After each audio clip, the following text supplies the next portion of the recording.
আরে বাবা, তুমি বারবার ফোন করছো কিসের জন্য? আমি বেরোবো তো, এবার তো জানো এক্সট্রা ক্লাসের কথা বলেও বেরোতে পারবো না। মায়ের কাছে সব স্যার ম্যামদের ফোন নাম্বার আছে, কি করে যে আমি ম্যানেজ করছি সেটা আমিই জানি। আর এদিকে বারবার ফোন করছে, কোন সময় মা দেখে নেবে আমি কেস খেয়ে যাবো। কি রে মোনা, কার সাথে কথা বলছিস? মা, আরে রিয়ার সাথে কথা বলছিলাম। কেন বলতো? কোথায় আমি যাচ্ছিস? রেডি হয়েছি কেন? ওই যে রিয়ার সাথে কথা বলছিলাম, বললাম না রিয়ার না খুব শরীরটা খারাপ, বলছে যে বারবার আমাকে দেখতে চাইছে। তুমি তো জানো আমার কত ভালো বান্ধবী, তো আমার না একটু রিয়াদের বাড়িতে যেতে হবে। আরে ওর সেই দিন বিয়ে বাড়িতে গেল না, সেই কি খাওয়া খেয়েছে, খেয়ে এমন পেট খারাপ হয়েছে ওর বিছানা থেকে উঠতেই পারছে না। তার জন্য এত সেজেছিস? সেজেছি কোথায়? আমি এই যে দেখো না সাদা জামা পরেছি। সাদা জামা মানে কি শান্তির প্রতীক।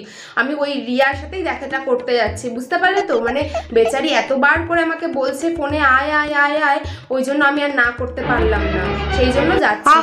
রিয়ার খুব শরীর খারাপ তাই না? বিছানা থেকে উঠতে পারছে না। দেখ তো এটাকে।